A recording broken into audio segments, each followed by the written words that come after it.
Hello viewers, I'm Dr. Shweta Mathur and here we have Aparna with us, who's a lactation counselor, and we are talking about breastfeeding issues.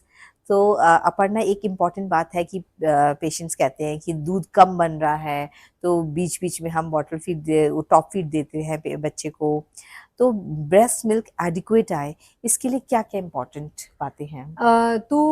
Thank you doctor Mathur for that question. ये बहुत ही commonly asked सवाल है। तो इसके लिए ना मैं एक तो science of good milk transfer समझाना चाहूंगी, जिसमें हम 4 मेजर साइंस देखते हैं मिल्क ट्रांसफर के। सबसे पहला तो होता है बच्चे का पी काउंट, जिसे सुसु का काउंट बोलते हैं। अगर वो प्रतिदिन का 8 से ऊपर का काउंट है तो इसका मतलब और बच्चा अगर डायरेक्टली ब्रेस्ट फीडिंग पर है या मैक्सिमम एक्सक्लूसिवली ब्रेस्ट फेड है, तो अगर 8 से ऊपर पी काउंट है इसका मतलब बच्चे को दूध अच्छे से जा रहा है। पॉटी का काउंट अगर 1 से 2 प्लस है पूरे दिन में, तो इसका मतलब बच्चे को अच्छे से दूध जा रहा है। तीसरा, अगर मम्मी को कोई भी तरीके का दर्द नहीं हो रहा है ब्रेस्ट फीडिंग के दौरान, अगर उनको निपल पेन कोई नहीं फील हो रहा है, कहीं से कोई इनकन्वीनियंस नहीं फील हो रही है, इसका मतलब breast feeding is going well. चौथी चीज कि अभी माँ ने बच्चे को दूध पिलाया और फिर 1.5 से 2 घंटा बच्चा आराम से खेल रहे हैं या फिर सो गए, और माँ को 1.5 से 2 घंटा या कभी 2.5 घंटे का भी गैप दे दिया, अगर ये 4 चीजें अचीव हो रही हैं, इसका मतलब मिल्क ट्रांसफर बढ़िया से हो रहा है। बिल्कुल। इसके बावजूद भी कभी कभार मदर्स को ऐसा फील होता है कि हमारी मिल्क सप्लाई ठीक नहीं है, तो आप हमें कुछ खाने पीने की कोई चीजें बता दें।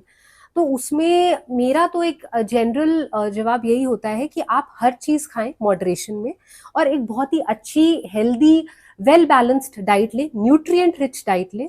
बाकी काफी मैंने देखा है कि गैलेक्टोगॉग्स भी प्रिस्क्राइब किए जाते हैं। उनके बारे में आपका क्या ख्याल है डॉक्टर माथुर, मैं जानना चाहूंगी। देखो, गैलेक्टोकॉक्स का थोड़ा बहुत तो रोल है ना, लेकिन ज्यादा रोल इसी का है कि मदर बार बार ब्रेस्ट पे बच्चे को लगाए, क्योंकि सप्लाई एंड डिमांड से चलता है। जितनी बार बार बच्चा सकल करेगा निप्पल पे, उतनी बार ब्रेन को इन्फॉर्मेशन जाएगी कि दूध चाहिए। जितनी बार हमने ऊपर से दूध दे दिया, बाहर का दूध दे दिया, तो निप्पल पे स्टिमुलेशन नहीं हुआ, तो ब्रेन में मैसेज जाएगा कि दूध अभी जरूरत नहीं है, तो नेक्स्ट फीड कम आने लगेगा। और बच्चे को हम कहते हैं माँ को बार बार उसे टच करना चाहिए, माँ को प्यार करना चाहिए, बच्चे को स्किन टू स्किन कांटेक्ट बढ़ाना चाहिए, और बच्चे को दूर कॉट में नहीं रखना चाहिए, अपने पास रखना चाहिए, है ना। हम अक्सर पेशेंट्स को कहते हैं, देखा गाय कैसे बछड़े को चाटती है। हाँ, बिल्कुल। कि इससे मदर बेबी की बॉन्डिंग बढ़ती है, और जितना बच्चा पास रहेगा उतना दूध का प्रोडक्शन, प्रोलैक्टिन हार्मोन बनता है। और लेकिन गैलेक्टोकॉक्स देने से उनको थोड़ा बहुत कॉन्फिडेंस भी आ जाता है, और थोड़ा उनको फायदा भी करता है। और अपनी डाइट को अच्छा ध्यान दें, कि कई बार बहुत ही रिस्ट्रिक्टिव डाइट पे रख देते हैं, ऐसे पुराने थॉट्स के हिसाब से कि भाई बिल्कुल सादा खाना देना है, बिल्कुल सिर्फ दाल ही पी रहे हैं, कई जगह वो चाय बिस्किट ही खा रहे हैं। तो बिल्कुल nutritious, iron rich, protein rich diet देनी है, दूध पिलाना है, दूध से कोई टांका नहीं पकता है ना। ये भी एक चलता है कि दूध का पीने से टांके पक जाते हैं, तो ऐसा कुछ नहीं होता है, बल्कि हम तो कहते हैं हल्दी डाल के दूध पियो।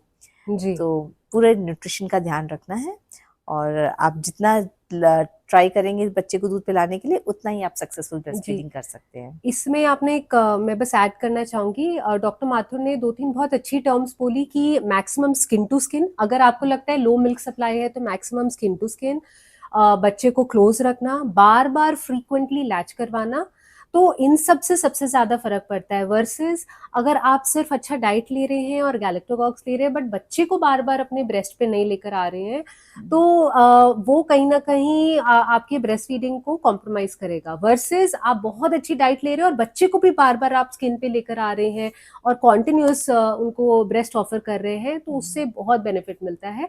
और फिर आपको लो मिल्क सप्लाई का डाउट बिल्कुल दिमाग से निकाल देना चाहिए। बिल्कुल। चलो, thank you. Will see you in the next session.